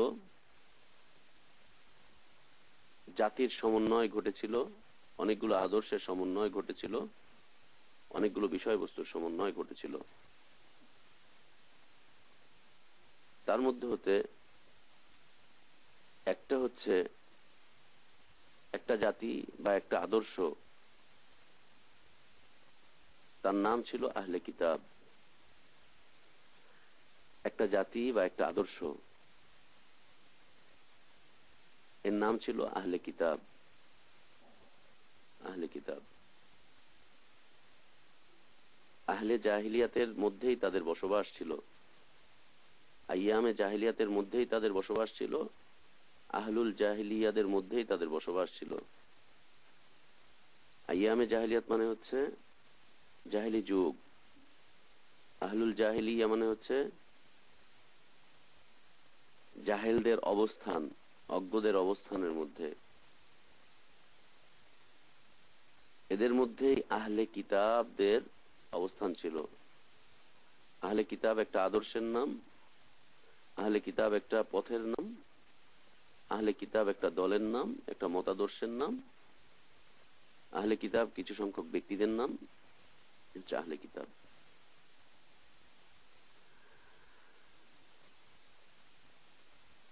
আহলে কিতাব দ্বারা উদ্দেশ্য হচ্ছে ইহুদি এবং নাসারা, ইহুদি এবং নাসারা। কেননা ইহুদিদের কাছে কিতাব ছিল, যা আল্লাহর পক্ষ থেকে অবতীর্ণ হয়েছিল মুসা আলাইহিস সালাতু ওয়াস সালামের উপরে, যার নাম ছিল তাওরাত। তাওরাত আল্লাহর পক্ষ থেকে অবতীর্ণকৃত স্পষ্ট একটি কিতাব, আল্লাহর পক্ষ থেকে অবতীর্ণকৃত স্পষ্ট আসমানি একটি কিতাব, যা মুসা আলাইহিস সালাতু ওয়াস সালামের উপরে অবতীর্ণ হয়েছিল। এটি ইহুদিদের কিতাব নয়, এটি ইহুদিদের কিতাব নয়। আল্লাহর পক্ষ থেকে অবতীর্ণকৃত কিতাব হচ্ছে তাওহীদ, তাওরাত, যা মুসা আলাইহিস সালাতু ওয়াস সালামের উপরে অবতীর্ণ হয়েছিল। আর মুসা আলাইহিস সালাতু ওয়াস সালাম ইহুদিদের নবী ছিলেন, এটা ভুল কথা। ইহুদিদের নবী মুসা আলাইহিস সালাতু ওয়াস সালাম, এটা ভুল কথা, একদম ভুল কথা, কথা ঠিক নয়। মুসা আলাইহিস সালাতু ওয়াস সালাম ছিলেন ইসলামের একজন নবী। কেননা পৃথিবীতে আল্লাহ সুবহানাহু ওয়া তাআলা যে দ্বীনকে মনোনয়ন দিয়েছেন বাবা আদম আলাইহিস সালাতু ওয়াস সালাম থেকে নিয়ে মুহাম্মদ সাল্লাল্লাহু আলাইহি ওয়াসাল্লাম পর্যন্ত, প্রত্যেক নবী রাসূলের কাছে যে দ্বীন এসেছিল সেই দ্বীনের নাম ছিল ইসলাম। মুসা আলাইহিস সালাতু ওয়াস সালামের উপরে যে দ্বীন অবতীর্ণ হয়েছিল সেই দ্বীনটি ছিল ইসলাম। সেই ইসলামের মধ্যে একজন ব্যক্তি পরিবর্ধন করেছিল, তাহরিফ করেছিল, তাবদীল করেছিল, অপব্যাখ্যা করেছিল। এই অপব্যাখ্যার মাধ্যমে সে আল্লাহর কিতাবের মধ্যে পরিবর্তন ঘটিয়ে ফেলেছিল। তার নাম ছিল সামিরী। কুরআনুল কারীম সূরাতুত তাহাতে তার আলোচনা এসেছে। সামিরী, এই সামিরী মুসা আলাইহিস সালাতু ওয়াস সালামের উপরে যে দ্বীন এসেছিল সেই দ্বীনকে সে পরিবর্তন করে ফেলেছিল। আর সামিরী ছিল ইহুদি গোষ্ঠীর। তার সেই পরিবর্তিত আদর্শকে যারা মেনে নিয়েছিল তারা পরিচিতি লাভ করেছিল ইহুদি হিসেবে। অত্যন্ত ভয়ঙ্কর একটা জাতি। আল্লাহর কিতাবের মধ্যে পরিবর্তন করে ফেলেছিল, আল্লাহর নবীর দাওয়াতের মধ্যে পরিবর্তন ঘটিয়ে ফেলেছিল, আদর্শকে বিকৃতি করে ফেলেছিল। ভয়ঙ্কর একটি জাতি, চিরদিন লানত প্রাপ্ত আল্লাহর পক্ষ থেকে। কুরআনুল কারীম তার বর্ণনা পেশ করেছে। আল্লাহ তাআলা তার কথা বলেছেন যে এরা লানত প্রাপ্ত, কিয়ামত পর্যন্ত এরা লানতের উপরে থাকবে, লানতের উপরে থাকবে কিয়ামত পর্যন্ত ইহুদি। আর নাসারা, আমরা যাদেরকে জানি ঈসা আলাইহিস সালাতু ওয়াস সালামের দ্বীন বা ঈসা আলাইহিস সালাতু ওয়াস সালামের অনুসারীদেরকে নাসারা বলা হয়। জি না, ঈসা আলাইহিস সালাতু ওয়াস সালামের উপরে আল্লাহ তাআলা যে দ্বীন পাঠিয়েছিলেন তার নামও ছিল ইসলাম। পরবর্তীতে ওই সময়ের একজন মানুষ ইনজিলে পরিবর্তন ঘটায়, বিকৃতি সাধন করে, ঈসা আলাইহিস সালাতু ওয়াস সালামের দাওয়াতের মধ্যে বিকৃতি সাধন করে। এই দাওয়াতের মধ্যে বিকৃতি সাধন করার পরে তারা নতুন করে নামকরণ করে ফেলে, যেটা হচ্ছে নাসারা। এই নাসারা হচ্ছে ঈসা আলাইহিস সালাতু ওয়াস সালামের আনিত দ্বীন, তারাও করে ফেলে। কিন্তু সেদিনের নাম ছিল ইসলাম। যেমন এখন বিভিন্ন গ্রুপ বিভিন্ন ধর্ম মানছে ইসলামের নামে, প্রত্যেকেই বলছে এটা ইসলাম। বিভিন্ন দল বিভিন্ন আদর্শ মানছে ইসলামের নামে, বলছে এটা ইসলাম। বিভিন্ন দল বিভিন্ন তরিকা মানছে, বলছে এটা ইসলাম। সবগুলোই পরিবর্তিত। পার্থক্য হচ্ছে তারা আল্লাহর কিতাবের মধ্যে পরিবর্তন করেছিল, আর বর্তমান সময় যারা আছে এরা আল্লাহর কিতাবের মধ্যে কোনো পরিবর্তন করতে পারবে না। কেননা এটা সংরক্ষণের, হেফাজতের জিম্মাদারি, দায় দায়িত্ব আল্লাহ সুবহানাহু ওয়া তাআলা নিজের কাছে রেখেছেন। কেউ একে পরিবর্তন কেউ কিছু করতে পারবে না। অপব্যাখ্যা করতে পারবে, সে অপব্যাখ্যা করবে, আয়াতকে কাটছাট করবে, কোরআন ছাপাবে, আয়াত থাকবে না। কিন্তু নতুন কোন আয়াতের মধ্যে প্রবেশ করাতে পারবে না, কোন শাব্দিক পরিবর্তন এখানে ঘটাতে পারবে না। কেননা আল্লাহ সুবহানাহু ওয়া তাআলা একে সংরক্ষণ, হেফাজতের দায়িত্ব আল্লাহ নিজের কাছে রেখেছেন। তিনি এখন পর্যন্ত হেফাজত করেছেন, কিয়ামত পর্যন্ত হেফাজত করবেন। অনেকগুলো ধারার মাধ্যমে আল্লাহ সুবহানাহু ওয়া তাআলা এই হেফাজতটুকু করছেন, হেফাজতটা করেছেন কুরআনুল কারীমের। এটা হচ্ছে পার্থক্য। বর্তমান সময়ে অনেকে অনেক কিছু করবে, কিন্তু ইসলামের মূল কিতাব কুরআনুল কারীমে এর ভিতরে কোনো শাব্দিক পরিবর্তন এবং আয়াতের কোনো পরিবর্তন এরা করতে পারবে না। কাটছাট করতে পারে, 10টা আয়াত না ছাপালো, আয়াতকে এখান থেকে ওখানে করলো, অথবা অপব্যাখ্যা করলো, অপব্যাখ্যা করতে পারবে, কিন্তু মূল কিতাবে কোনো পরিবর্তন করতে পারবে না।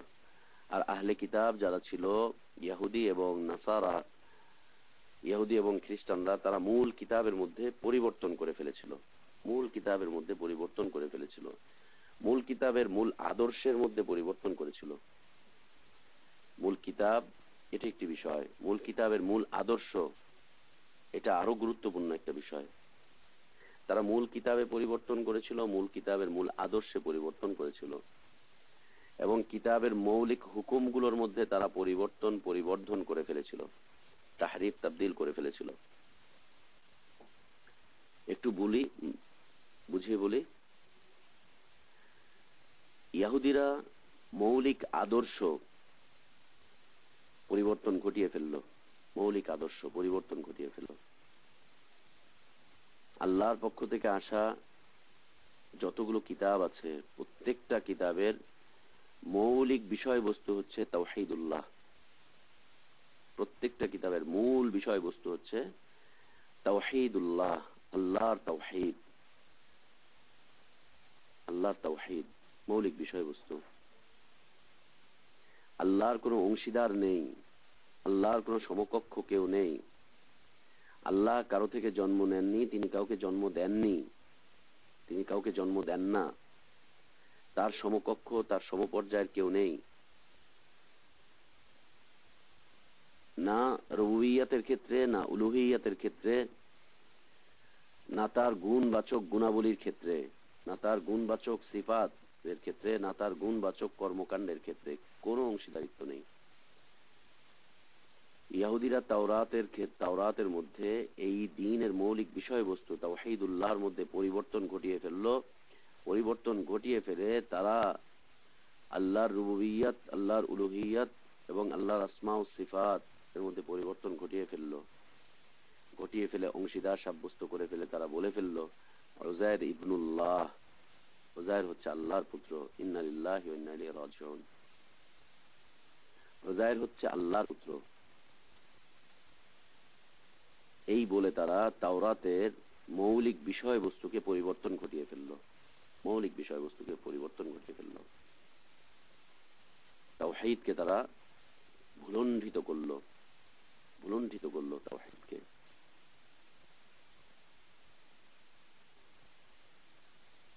আল্লাহর পক্ষ থেকে আসা কিতাব তাওরাতকে তারা শিরকি কিতাবের সাথে সম্পৃক্ত করে দিল।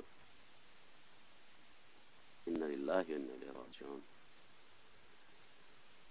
এরপরে তারা আল্লাহর পক্ষ থেকে আসা কিতাবের মৌলিক বিষয়বস্তুর দ্বিতীয় বিষয়বস্তু হচ্ছে হারাম এবং হালাল। তারা হারামকে হালালে পরিণত করলো, হালালকে হারামে পরিণত করে ফেলল। তৃতীয় বিষয়বস্তু হচ্ছে দ্বীনকে গোপন না করা। তারা তাওরাতের অনেক বিষয়াবলী মানুষের সামনে উপস্থাপন করতে গিয়ে সেই জায়গাটার উপরে হাত উঠিয়ে রেখে, বন্ধ করে রেখে আল্লাহর বিধানাবলীগুলোকে তারা গোপন করে ফেলত, গোপন করে ফেলত। আরো অসংখ্য মৌলিক পার্থক্য তারা ঘটিয়েছিল, যা আমাদের একটা একটা করে সামনের দিকে আলোচনা আসতে থাকবে। আহলে কিতাবদের দ্বিতীয় গ্রুপ নাসারা, খ্রিস্টান। ওরা যা করলো তাও একই বিষয়বস্তু। তারাও আল্লাহর পক্ষ থেকে আসা কিতাব ইনজিল এর মধ্যে তারা পরিবর্তন ঘটিয়ে ফেলল।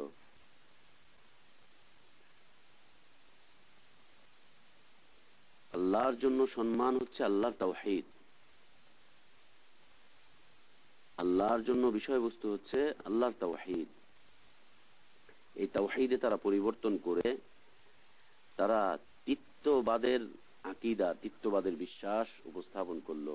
ইহুদিরা দ্বিত্ববাদ করলো, উযাইর আলাইহিস সালাতু ওয়াস সালামকে আল্লাহর পুত্র বানিয়ে দ্বিত্ববাদের একটা আকীদা তারা উপস্থাপন করলো জাতির সামনে। আর খ্রিস্টানরা, নাসারারা তিত্ববাদের একটা আকীদা উপস্থাপন করলো তাওরাতের নাম দিয়ে। সেটা কি ছিল? সেটা ছিল ঈসা আলাইহিস সালাতু ওয়াস সালাম, তিনি হচ্ছেন আল্লাহর পুত্র, আর তার মা মারিয়াম আলাইহাস সালাতু ওয়াস সালাম, তিনি হচ্ছেন আল্লাহর স্ত্রী। এই তৃত্ববাদের একটা আকীদা আল্লাহর অংশ সাব্যস্ত করলো, আল্লাহকে বাবা বানালো, অথবা আল্লাহকে হাজবেন্ড বানিয়ে দিল, অথবা আল্লাহর অংশীদার তারা সাব্যস্ত করে ফেলল এই কিতাবের মাধ্যমে। এই কিতাব দিয়ে হারামকে হালালে পরিণত করলো। আল্লাহর পক্ষ থেকে যে সমস্ত সাবধান বাণীগুলো ছিল, এই সাবধান বাণীগুলোকে তারা পরিবর্তন করে ফেললো, একদম পরিবর্তন করে ফেললো, মৌলিক অবস্থা থেকে একদম দূরে সরে চলে আসলো, একেবারে দূরে সরে চলে আসলো। অথচ এই কিতাব দুইটি আল্লাহর পক্ষ থেকে মহাগ্রন্থ তাওরাত এবং ইনজিল মহাগ্রন্থ ছিল, যা দুইজন সম্মানিত নবীর উপরে আল্লাহ সুবহানাহু ওয়া তাআলা পাঠিয়েছিলেন।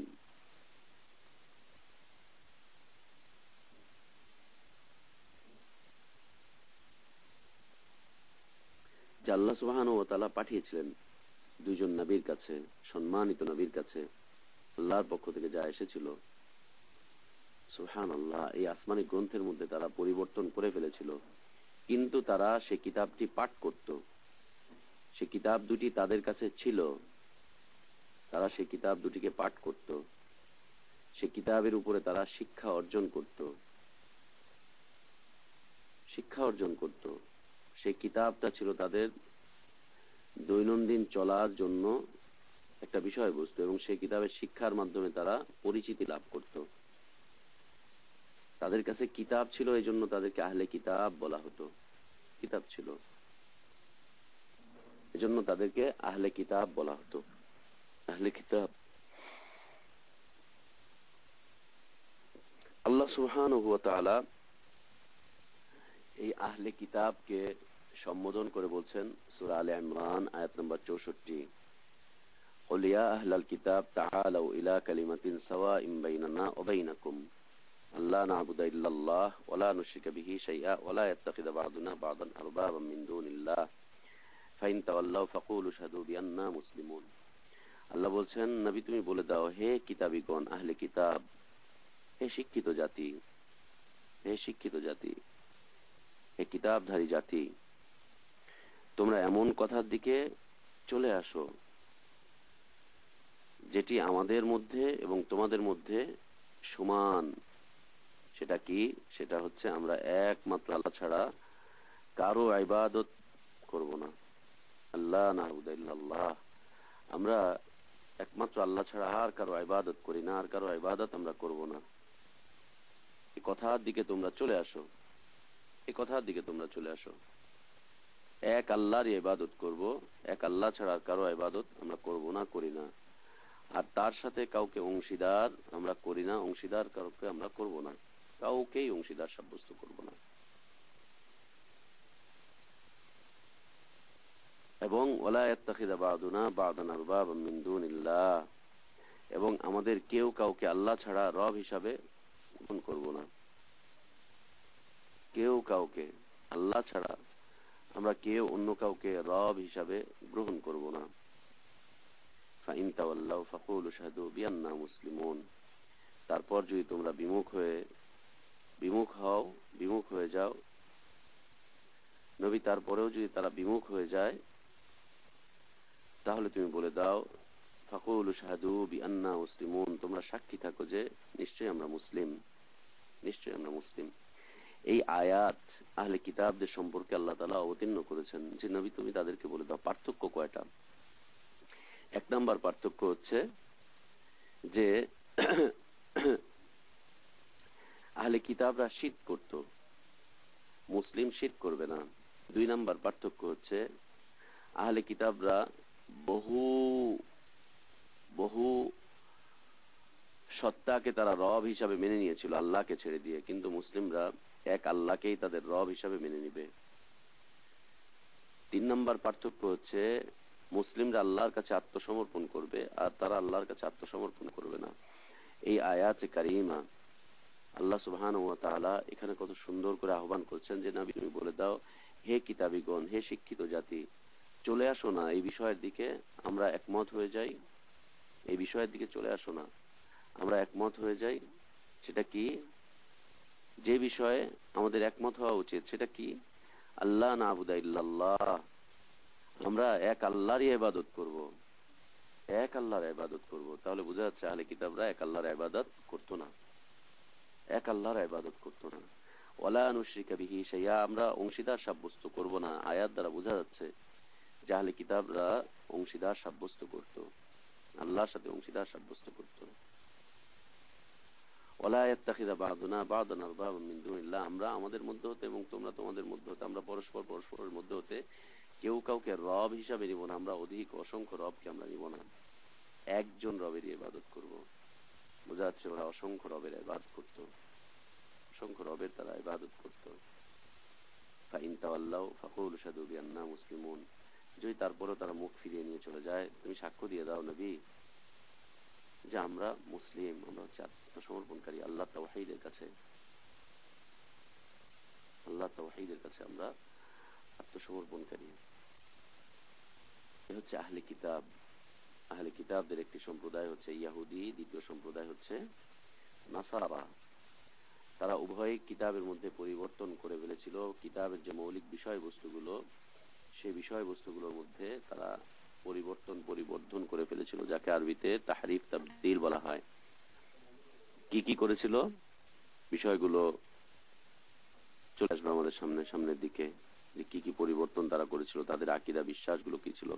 কুরআনুল কারীমে আল্লাহ সুবহানাহু ওয়া তাআলা অসংখ্য জায়গায়, অনেকগুলো জায়গায় এই আহলে কিতাবদের সম্পর্কে আয়াত অবতীর্ণ করেছেন। সুবহানাল্লাহ, তাদের সম্পর্কে অনেকগুলো আয়াত অবতীর্ণ করেছেন। আল্লাহ বলছেন লিমা তাকফুরুনা বিআয়াতিল্লাহ, কুল ইয়া আহলাল কিতাব লিমা তাকফুরুনা বিআয়াতিল্লাহ, আহলে কিতাবদেরকে বলে দাও কেন তোমরা আল্লাহর আয়াতের সাথে কুফরি করছো। আহলে কিতাবরা তাহলে কি ছিল? কাফের ছিল, কাফের ছিল, তারা মুশরিক ছিল, তারা ফাসিক ছিল। আর তারা যে গর্তের মধ্যে বসবাস করত বা যে গোডাউনের মধ্যে তারা বসবাস করত সেটা ছিল জাহিলিয়াতের গোডাউন, তার মানে শিক্ষিত মূর্খ। জাহিলিয়াতের গোডাউনের মধ্যে তারা বসবাস করত, জাহিলিয়াতের মধ্যে তারা প্রবেশ করেছিল। শিক্ষা দীক্ষা ছিল, কিতাব ছিল, কিছু ব্যাখ্যা বিশ্লেষণ ছিল তাদের কাছে, কিন্তু প্রবেশ করেছিল অজ্ঞদের মাঝে। অজ্ঞদের মাঝে তারা প্রবেশ করেছিল, অজ্ঞ একটা জাতির মাঝে, অজ্ঞ একটা যুগের মাঝে তারা প্রবেশ করেছিল। এটাকে কি বলা হবে? শিক্ষিত মূর্খ বা জ্ঞান পাপী আমরা যেটা বলি, আমাদের দেশে আমরা যেটা প্রচলিত কথাকে বলি, শিক্ষিত গাধা, শিক্ষিত গরু, শিক্ষিত মূর্খ। গাধা গরু তো আসলে শিক্ষিত হয় না, শিক্ষিত মূর্খ, শিক্ষিত মূর্খ। শিক্ষিত মানুষ গণ্ড মূর্খের চাইতেও খারাপ কাজ করে বেড়ায়, একে কি হিসাবে নেওয়া হবে? ওদের কাছে আল্লাহর কিতাব ছিল, কিতাবটাকে পরিবর্তন করে ফেলেছিল, মৌলিক বিষয়ের পরিবর্তন করে ফেলেছিল, সবকিছুকে ধ্বংস করার জন্য তারা চেষ্টা করেছিল, এবং অজ্ঞদের সাথেই তাদের চলাচল ছিল। অজ্ঞ সমাজেই বসবাস করত, জাহিলিয়াতের সমাজে বসবাস করত, জাহিলিয়াতের যুগের মধ্যেই তারা বসবাস করত। এটা ছিল একটা জাতি। কয়টা জাতি গেল? দুইটা জাতি। মুহাম্মদ সাল্লাল্লাহু আলাইহি ওয়াসাল্লাম যখন এসেছিলেন তখন কয়েকটা জাতি ছিল, তার মধ্যে হতে দুইটা জাতির কথা বললাম। একটা হচ্ছে মূল বিষয়বস্তু আহলুল জাহিলিয়া, যাদের কোনো জ্ঞান ছিল না, অজ্ঞতায় যাদের মূল চালিকা শক্তি ছিল, যাদের কাছে নবী রাসূল ছিলেন না, যাদের কাছে কোনো কিতাব ছিল না, যারা ছিলেন গণ্ড মূর্খ, একেবারে মূর্খ। আর দুই নম্বর হচ্ছে আহলুল কিতাব। আহলে কিতাব হচ্ছে দুইটা জাতির সমন্বয়, একটা হচ্ছে ইহুদি আর একটা হচ্ছে নাসারা। ইহুদিদের কাছে একটা কিতাব ছিল, আল্লাহ প্রদত্ত কিতাব, কিন্তু পরিবর্তন করা, তারা পরিবর্তন করে ফেলেছিল, তা ছিল তাওরাত। আর নাসারাদের কাছে ছিল ইনজিল, এর মধ্যে তারা পরিবর্তন ঘটিয়ে ফেলেছিল। তৃতীয় আর একটা জাতি আহলুল উম্মিয়ুন।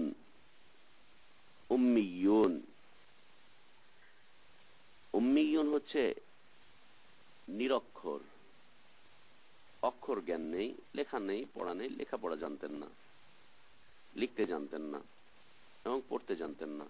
এটা একটা জাতি। লেখাপড়া জানে না, লেখাপড়া জানে না। আহলে কিতাবও নয়, আহলুল জাহিলিয়াও নয়, আহলুল উম্মিয়ুন। এই উম্মি একটা জাতি, যারা লিখতে পারে না, যারা পড়তে পারে না। উদ্দেশ্য হচ্ছে আহলুল উম্মি দ্বারা উদ্দেশ্য হচ্ছে আরব জাতি, আরব। এই আরব কখনো কখনো বেদুইনদের ক্ষেত্রে ব্যবহার হয়। বেদুইন, আরব বেদুইন আপনারা শুনে থাকবেন, বেদুইনদের ক্ষেত্রে ব্যবহার হয় আরব। তো উম্মি দ্বারা উদ্দেশ্য হচ্ছে সেই সমস্ত আরব যাদের কাছে কোনো দিন ছিল না, যাদের কাছে কোনো দিন ছিল না, কোনো দিন যাদের কাছে ছিল না, এমনি এমনি তারা চলাফেরা করত, কোনো দিন যাদের কাছে ছিল না।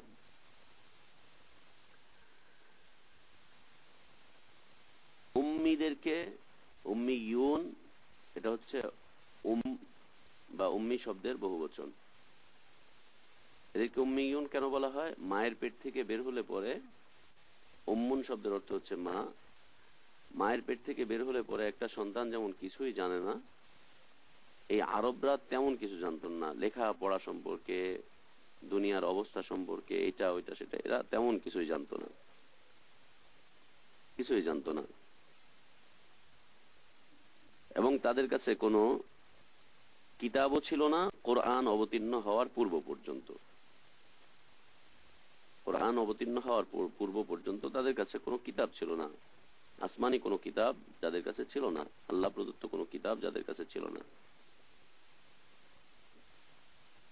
এবং যারা পথভ্রষ্ট ছিলেন, এ হচ্ছে একটা জাতি। আল্লাহ সুবহানাহু ওয়া তাআলা বলছেন সূরা জুমআ আয়াত নাম্বার 2, হুয়াল্লাযী বা'আসা ফিল উম্মিয়্যিনা রাসূলাম মিনহুম ইয়াতলু আলাইহিম আয়াতিহি ওয়া ইউযাক্কিহিম ওয়া ইউআল্লিমুহুমুল কিতাব ওয়াল হিকমা ওয়া ইন কানু মিন ক্বাবলু লাফী যালালিম মুবিন। আল্লাহ বলছেন হুয়াল্লাযী বা'আসা ফিল উম্মিয়্যিন, তিনি আল্লাহ যিনি মুহাম্মদ সাল্লাল্লাহু আলাইহি ওয়াসাল্লামকে নিরক্ষরদের মাঝে পাঠিয়েছিলেন, উম্মীদের মাঝে পাঠিয়েছিলেন। যিনি মুহাম্মদ সাল্লাল্লাহু আলাইহি ওয়াসাল্লামকে রাসূল হিসাবে উম্মীদের মধ্য হতে, উম্মীদের কাছে পাঠিয়েছিলেন, উম্মীদের মধ্য হতে যিনি মুহাম্মদ সাল্লাল্লাহু আলাইহি ওয়াসাল্লামকে রাসূল করে পাঠিয়েছিলেন। এই উম্মীদের অন্তর্ভুক্ত ছিলেন আল্লাহর নবী মুহাম্মদুর রাসূলুল্লাহ সাল্লাল্লাহু আলাইহি ওয়াসাল্লাম। তিনি এই উম্মীদের মাঝে ছিলেন, তিনি আরব ছিলেন, তিনি উম্মি ছিলেন। আর উম্মীদের কোনো দিন ছিল না, নির্ধারিত কোনো দিন যাদের ছিল না, যারা কোনো দিন মানতেন না, কোনো দিনই যারা মানতেন না, এমন একটা সম্প্রদায়ের মধ্য হতে আল্লাহ সুবহানাহু ওয়া তাআলা মুহাম্মদ সাল্লাল্লাহু আলাইহি ওয়াসাল্লামকে রাসূল করে পাঠিয়েছিলেন। রাসূলাম মিনহুম ইয়াতলু আলাইহিম আয়াতিহি, রাসূলের কাজটা কি? যে রাসূল তাদের কাছে আল্লাহর আয়াতগুলোকে তেলাওয়াত করে শোনাবেন। ওয়া ইউযাক্কিহিম, এই আয়াতগুলোর মাধ্যমে রাসূল তাদেরকে পরিশুদ্ধ করবেন। ওয়া ইউআল্লিমুহুমুল কিতাব ওয়াল হিকমা, এবং রাসূল তাদেরকে কিতাবের শিক্ষা দিবেন, হিকমতের শিক্ষা তিনি তাদেরকে দিবেন। তালিম তাদের কাছে করবেন কিতাব এবং হিকমতের। কিতাব আর হিকমত কি? কিতাব হচ্ছে আল্লাহ প্রদত্ত কিতাব, আর হিকমত কি? হিকমত হচ্ছে রাসূল সাল্লাল্লাহু আলাইহি ওয়াসাল্লামের বিশুদ্ধ সুন্নাত, জীবন চলার পথ, জীবন চলার নীতি, জীবন চলার বিষয়বস্তু হচ্ছে হিকমত। ওয়া ইন কানু মিন ক্বাবলু লাফী যালালিম মুবিন, আল্লাহ সুবহানাহু ওয়া তাআলা বলেন যে তারা ইতিপূর্বে লাফী যালালিম মুবিন, স্পষ্ট পথভ্রষ্টতার মধ্যে তারা ছিল, স্পষ্ট পথভ্রষ্টতার মধ্যে তারা ছিল। আল্লাহ সুবহানাহু ওয়া তাআলা এই উম্মীদের সম্পর্কে বলছেন সূরা সাবা আয়াত নম্বর 44, ওমা আতাইনাহুম মিন কুতুবিন ইয়াদরুসুনাহা ওমা আরসালনা ইলাইহিম ক্বাবলাকা মিন নাযীর। আল্লাহ সুবহানাহু ওয়া তাআলা তাদের সম্পর্কে বলছেন মা আতাইনাহুম মিন কুতুব ইয়াদরুসুনাহা, তাদের কাছে আমি ইতিপূর্বে কোনো কিতাব পাঠাইনি যা তারা পড়বে, দার্স করবে। ওমা আরসালনা ইলাইহিম ক্বাবলাকা মিন নাযীর, আল্লাহ বলছেন নবী তোমার পূর্বে আমি তাদের কাছে কোনো বিধি প্রদর্শনকারী পাঠাইনি, মানে কোন নবীকে তাদের কাছে আমি পাঠাইনি। আল্লাহ সুবহানাহু ওয়া তাআলা সূরা ইয়াসিন আয়াত নাম্বার 6 এই উম্মীদের সম্পর্কে বলছেন লিতুনজিরা কওমান মা উনজিরা আবাউহুম ফাহুম গাফিলুন, লিতুনজিরা কওমান মা উনজিরা আবাউহুম ফাহুম গাফিলুন। পথভোলা একটা জাতি যাদের কাছে আমি তোমাকে বিধি প্রদর্শনকারী হিসেবে পাঠিয়েছি।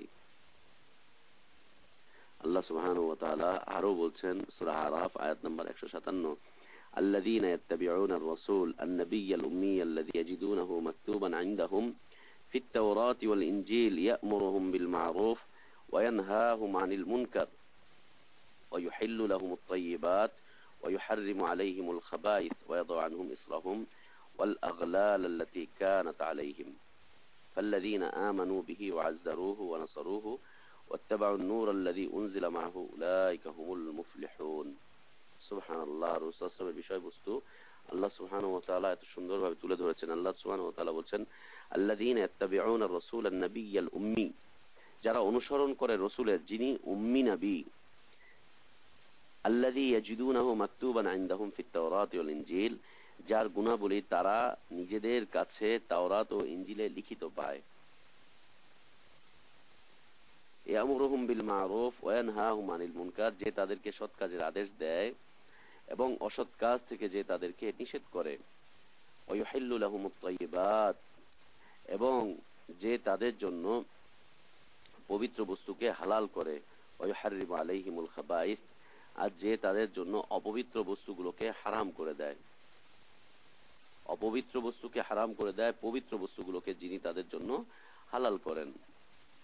ওয়ায়াদু আনহুম ইসরাহুম ওয়াল আগলাল আল্লাতী কানাত আলাইহিম, আর তাদের থেকে বোঝা ও শৃঙ্খলগুলো যা তাদের উপরে ছিল সেগুলোকে যিনি নামিয়ে দেন। ফাল্লাযীনা আমানু বিহি, সুতরাং যারা তার প্রতি ঈমান আনে, ওয়াজ্জারুহু, যারা তাকে সম্মান করে, ওয়ানাসারুহু, যারা তাকে সাহায্য করে, ওয়াত্তাবাউন নূর, এবং যারা তার সাথে যে নূরকে আল্লাহ তাআলা নাজিল করেছেন, কোরআনকে ওয়াহী দিয়ে যা নাজিল করেছেন, ওয়াহী যা এসেছে, যারা তার অনুসরণ করে, উলাইকা হুমুল মুফলিহুন, তারাই সফলকাম, তারাই সফলকাম।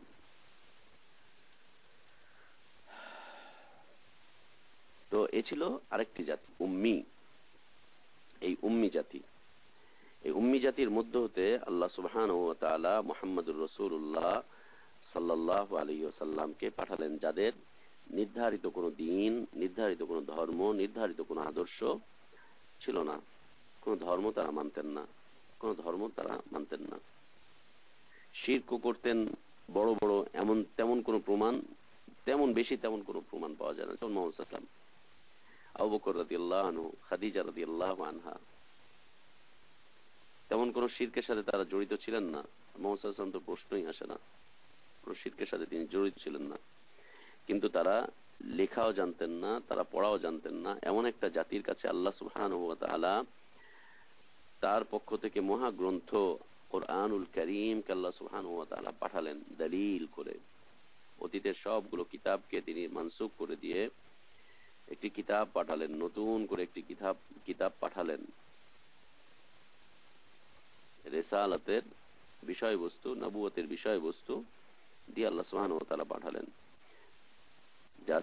যা ছিল মুজিজা, আল্লাহর পক্ষ থেকে আসা মুজিজা, অক্ষম করে দিয়েছিল অতীতের সবগুলো আদর্শকে।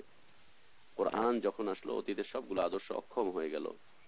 অতীতের যতগুলো কিতাব ছিল সবগুলো কিতাব বাতিল হয়ে গেল, রহিত হয়ে গেল, সব কিছু, সব আদর্শ, মত, পথ সবগুলো অক্ষম হয়ে গেল। উপস্থিতি, তিনটি জাতির কথা আমরা আজকে আলোচনা করলাম। এটি হচ্ছে আহলুল জাহিলিয়া, আহলুল কিতাব, আহলুল আর বাদ বাকি দুইটি জাতির কথা আমরা ইনশাআল্লাহ আগামীকালকে আলোচনা করব। ভূমিকা মনে হয় একটুখানি কঠিন হয়ে যাচ্ছে, আল্লাহ তাআলা সহজ করে দিবেন ইনশাআল্লাহ। ভূমিকাটুকু যদি আমরা বুঝে নিতে পারি, এরপরের বিষয়বস্তুগুলো আমাদের জন্য একদম সহজ হয়ে যাবে। আল্লাহ তাআলা আমাদেরকে জাহিলি যুগের অবস্থান, ইসলাম এবং জাহিলিয়াতের চিরন্তন দ্বন্দ্বগুলোকে আমাদেরকে জানার তৌফিক দান করেন।